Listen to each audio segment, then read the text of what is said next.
Le préfet de l'Isère et le directeur de l'Agence régionale de santé ont fait le point ce matin sur la situation sanitaire. Au 1er septembre, le département recensait 30 hospitalisations en cours sur cette pandémie. La rentrée 2020 s'est bien passée en Isère. 130 534 élèves dans le premier degré, 111 407 dans le second degré ont retrouvé leur classe. Mais y a-t-il un plan B en cas de fermeture ? Et puis suite du feuilleton Mistral, le rappeur du clip mettant en scène une vente et des dealers a été interpellé. Au même moment, la police annonçait l'ouverture d'une permanence dans un local prêté par Actis. Bonsoir à tous, bienvenue dans ce JT du mercredi 2 septembre 2020. Toutes les heures à partir de 18h, l'essentiel de l'actualité du Grand Grenoble. Où en est l'épidémie de Covid-19 en Isère ? Le préfet de l'Isère, Lionel Beffre, et les directeurs régionaux et départementaux de l'Agence régionale de santé ont fait le point ce mercredi matin sur la situation sanitaire et le plan d'action. L'un des faits marquants, c'est la multiplication des tests, 125% d'augmentation entre fin juillet et fin août, notamment dans les EHPAD. 85% de ces établissements ont été testés, avec un pourcentage de résidents positifs à 7,5% et 2,5% pour les salariés. C'est moins que la moyenne régionale. Par ailleurs, l'Isère compte actuellement 6 clusters, dont une partie sous contrôle ou en passe de l'être. Charlotte Faulkner. En Isère, comme dans de nombreux départements de France, le coronavirus gagne du terrain. Le taux de positivité isérois est désormais de 4,27 contre 3,8 il y a 2 semaines. On enregistre aujourd'hui 43 cas de Covid pour 100 000 habitants contre 33 il y a 10 jours. Le Covid circule de plus en plus, y compris en Isère, et qu'on commence à voir une sollicitation un peu plus importante des consultations de médecine générale et également une augmentation des consultations dans les services d'urgence pour suspicion de Covid.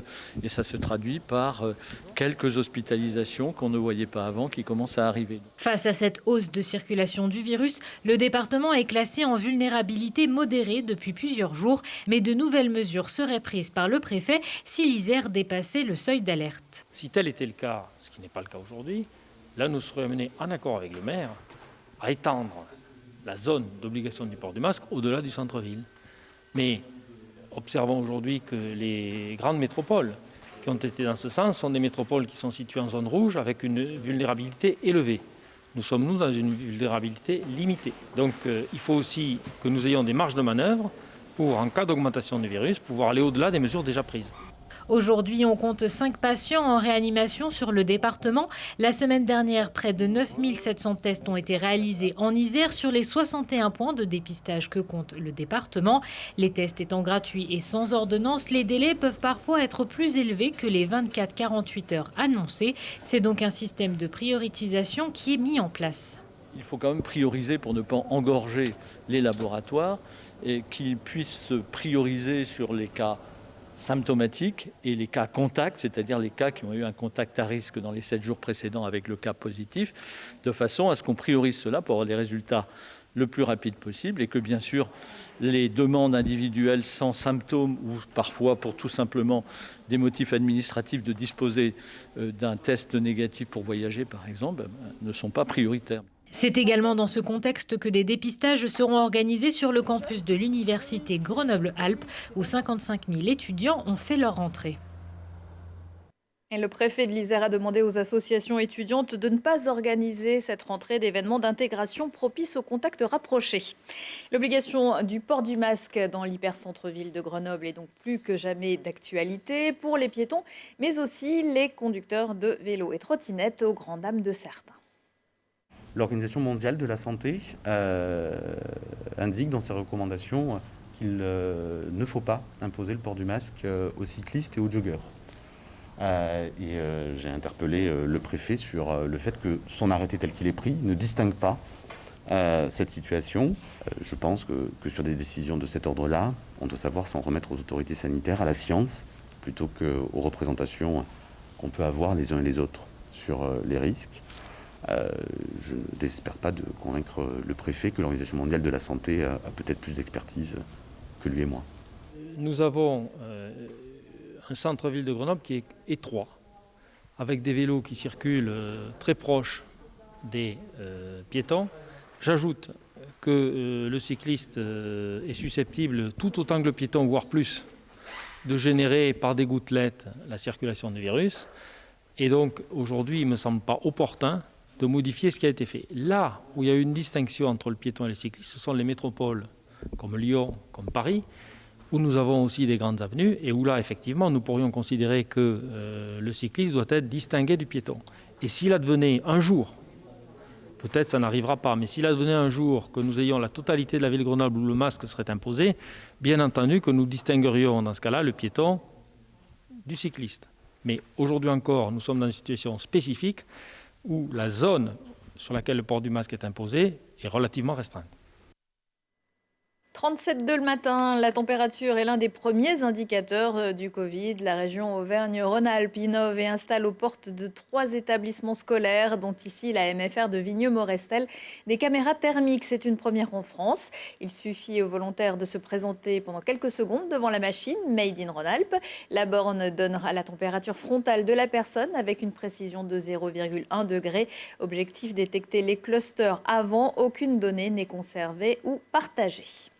Au lendemain du coup d'envoi de la rentrée, les services de l'Académie de Grenoble donnaient leur traditionnelle conférence de presse ce mercredi après-midi au rectorat.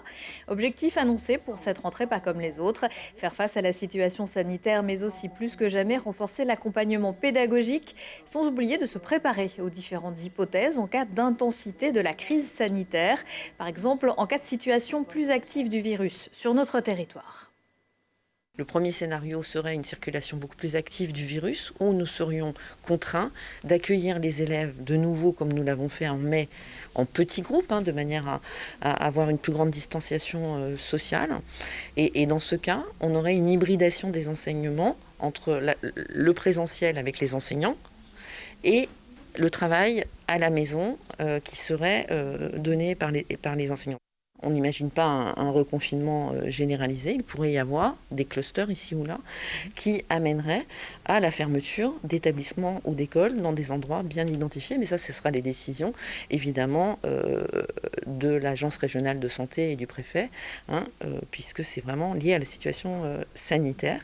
Et dans ce cas-là, on reprend la continuité pédagogique à distance. Et là encore, on a des outils et on sera mieux préparé puisque les professeurs, d'abord, ont été formés pendant toute cette période de confinement. Et on met en place là les états généraux du numérique au niveau national, mais aussi au niveau académique, pour avoir un peu un retour d'expérience de l'usage du numérique et pouvoir accompagner, d'abord, essaimer les bonnes pratiques et accompagner aussi les équipes qui en auraient besoin. On est en train aussi de se préparer éventuellement à la distribution d'ordinateurs, etc., pour ne pas être dans la situation où on a été dans l'urgence de trouver des solutions pour les enfants qui n'étaient pas équipés. Enfin, tout ça, et si on travaille tout ça en même temps. Voilà. Le ministère a constitué une équipe nationale d'intervention numérique rapide dotée de plusieurs milliers d'ordinateurs pour pourvoir aux besoins temporaires d'élèves et de personnel. En matière de sécurité, mais pas sanitaire, cette fois, le président de la région, Laurent Wauquiez, a proposé récemment au maire de Grenoble de financer des caméras de vidéoprotection dans sa ville, une offre qui fait suite aux images du quartier Mistral diffusées la semaine dernière, montrant des trafiquants armés, même s'il est maintenant plutôt question d'un clip vidéo. Moi, ce que j'ai proposé au maire de Grenoble, c'est que je lui tends la main, on travaille ensemble. Maintenant, on arrête de parler, on agit. Et on est prêt à financer 3 choses. D'abord, mettre en place des vraies caméras de vidéoprotection sur les endroits où il y a des problématiques de trafic, et notamment trafic de drogue. Deuxièmement, mettre en place un vrai centre de surveillance à l'échelle de Grenoble, comme ça a été fait sur certaines communes de notre région, comme Saint-Priest, qui a d'excellents résultats en termes de lutte contre la délinquance.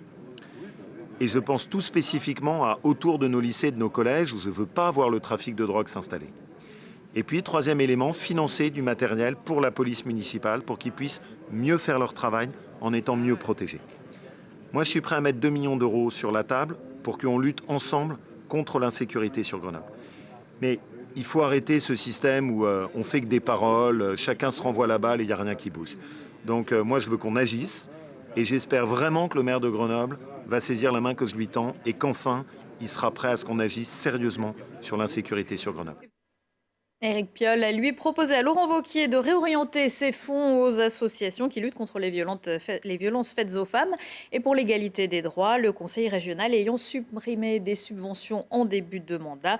Le maire de Grenoble doit par ailleurs être reçu par le ministre de l'Intérieur, Gérald Darmanin, dans les prochains jours.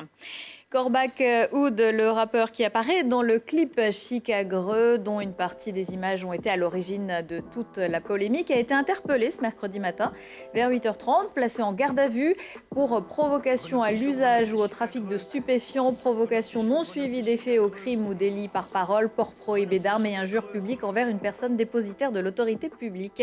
Âgé de 16 ans, le jeune homme ne serait pas originaire du quartier Mistral.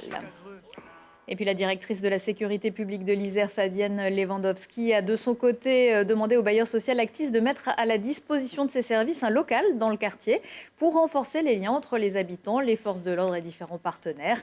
Grâce à une présence régulière de jour comme de nuit, ouvert ce mercredi, ce bureau se situe au 74 avenue Rhin et Danube. L'objectif, c'est aussi d'avoir une meilleure connaissance des activités diurnes ou nocturnes dans le quartier. Un dramatique accident s'est produit ce matin aux environs de 9h à l'arrêt de tram Alsace-Lorraine sur le cours Jean Jaurès à Grenoble. Une jeune femme qui traversait la voie avec des écouteurs sur les oreilles n'a pas entendu les sonneries du tram et a été percutée par la rame. Les secours ont mis plus d'une heure à la sortir de son étau. Âgée de 20 ans, la victime souffrirait de sévères blessures, notamment à la hanche. Elle a été transportée au CHU de Grenoble. Le tram a été interrompu pendant 2 heures entre Condorcet et Esplanade. Trop fort, les candidats pour le 3e loto du patrimoine sont désormais connus. Un seul lauréat par département. En Isère, c'est le fort de Comboire sur les hauteurs de Clé, une place forte de 4300 mètres carrés qui pourra prétendre à une partie de la cagnotte. Après une première tranche de travaux soutenus par la Fondation du patrimoine, les amis du fort de Comboire peuvent donc envisager plus sereinement le lancement de la 2e tranche avec la restauration de l'ensemble des menuiseries du casernement. La manne financière apportée par la mission patrimoine de Stéphane Bern permettra surtout d'accélérer le calendrier des travaux. Des tickets à gratter sont en vente depuis lundi avant 5 tirages de loto classique les 9, 12, 14, 16 et 19 septembre. Pour chaque grille à 2,20 € joués, 54 centimes seront reversés à la Fondation du patrimoine. Prochain rendez-vous avec l'actu dans 1 heure et en replay sur télégrenoble.net. Je vous souhaite une excellente soirée.